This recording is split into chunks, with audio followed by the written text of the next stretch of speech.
मित्रमैत्रिणींनो नमस्कार. मी मुक्ता कदम. परवाच्या दिवशी राहुल गांधी यांनी प्रेस कॉन्फरन्स घेऊन पुराव्यानिशी हे सिद्ध केलं की कशा प्रकारे इलेक्शन घोटाळा झालेला आहे. राहुल गांधी यांच्या प्रेस कॉन्फरन्सनंतर आज शरद पवार यांनी एक खूप मोठा बॉम्ब फोडलेला आहे. शरद पवार असं म्हणाले की विधानसभेच्या निवडणुकीच्या आधी 2 माणसं माझ्याकडे आली होती ज्यांनी असं सांगितलं की तुम्हाला 288 पैकी 160 जागा 100% निवडून देऊ. शरद पवार असं म्हणाले की हे जे लोक माझ्याकडे आलेले होते, मला असं वाटलं की आपण यांना राहुल गांधी यांच्याकडे रेकमेंड करावं.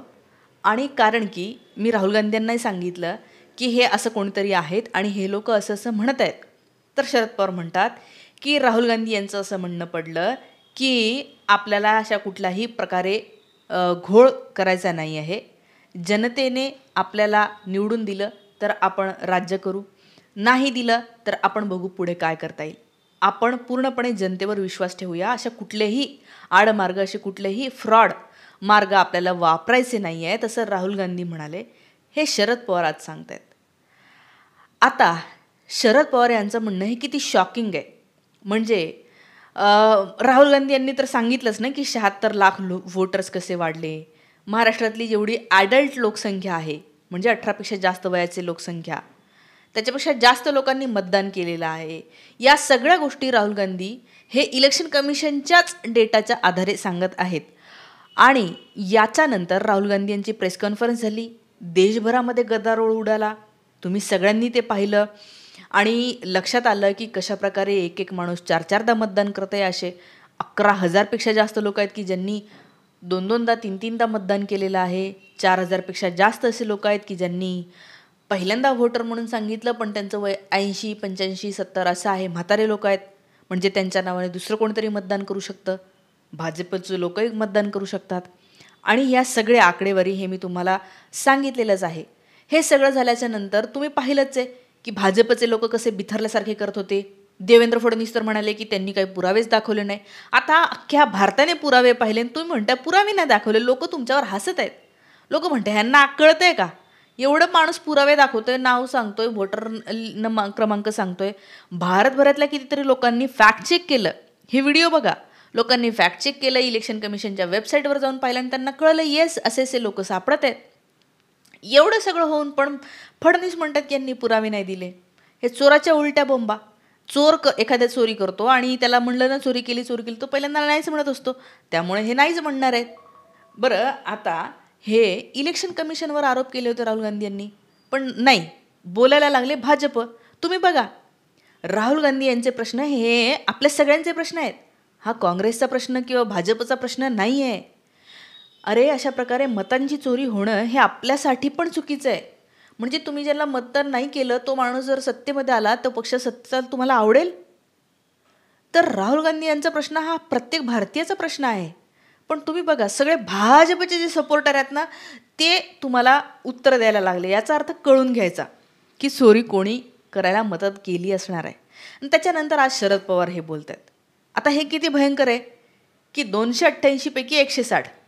आता 288 जागा आहे, सत्ता बनवायला लागतात 144, 145 जागा लागतात.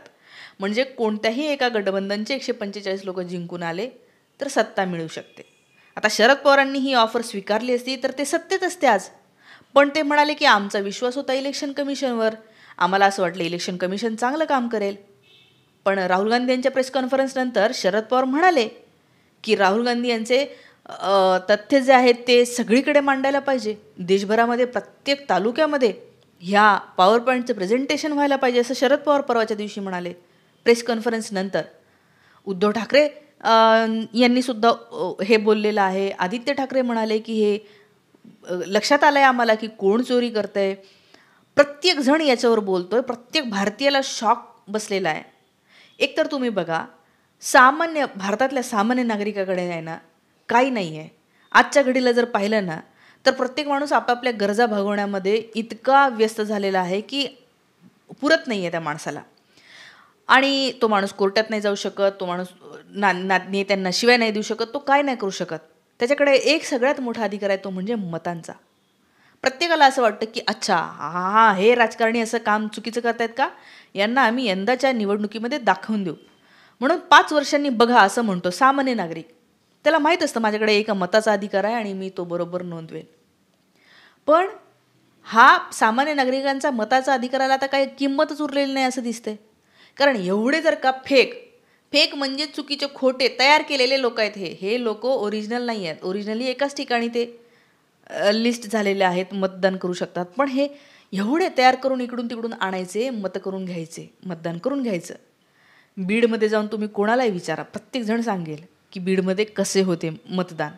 त्याच्यानंतर भारतातल्या अनेक ठिकाणी अनेकांना माहिती आहे की पोलीस तिथे होते, अनेकांना आत जाऊ दिलं ना त्यांच्या नावाने, दुसऱ्यांनीच मतदान केलं, काहीच्या काही सगळं.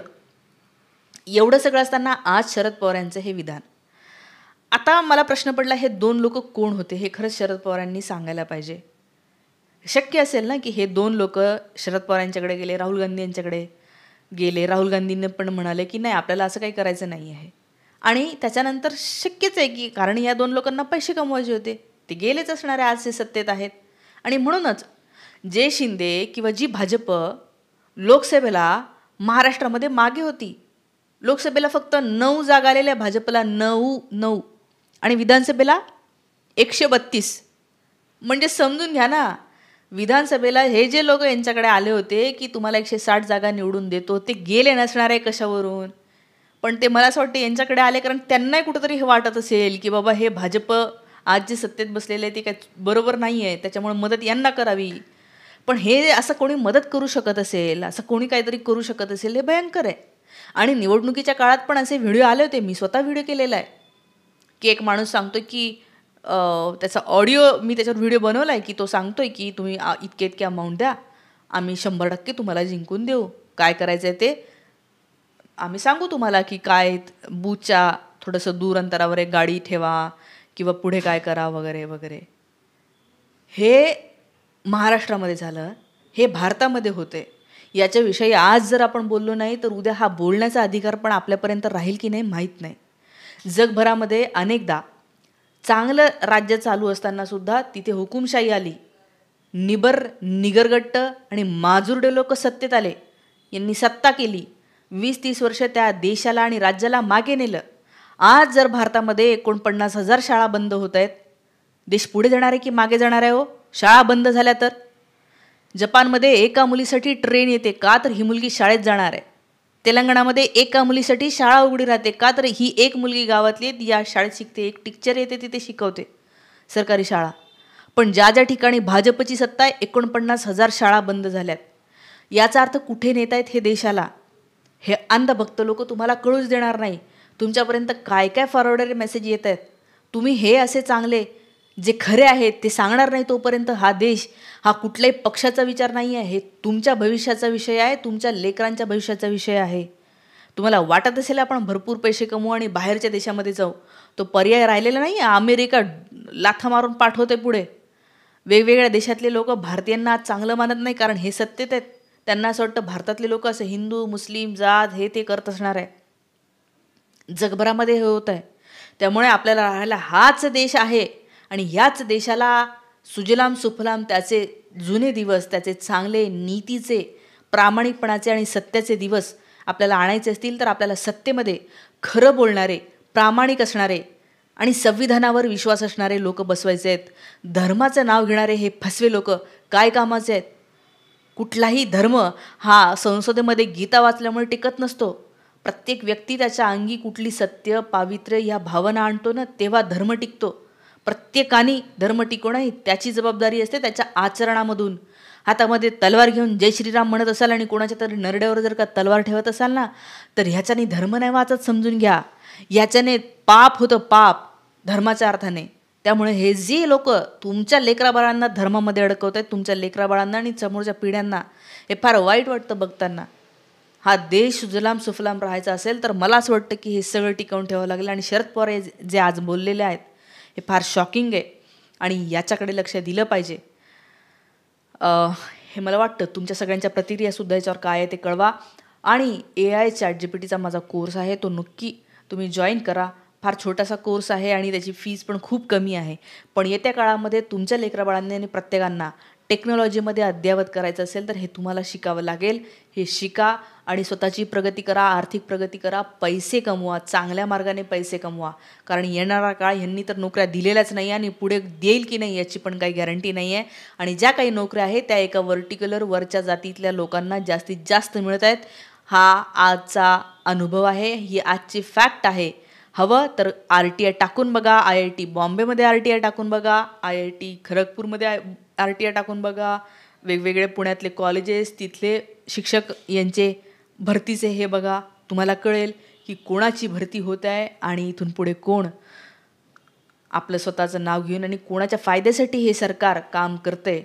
आणि सगळ्या बहुजनांना असं वाटतंय की हे काहीतरी धर्म डोक्यातून जो आहे तो ना, बाहेरच्या दुनियेत धर्म कामाचा नसतो. धर्म हा घरामध्ये शांततेत ध्यान करायची विषय आहे. तुमच्या प्रतिक्रिया कमेंट करून नक्की सांगा. थांबते. Thank you so much.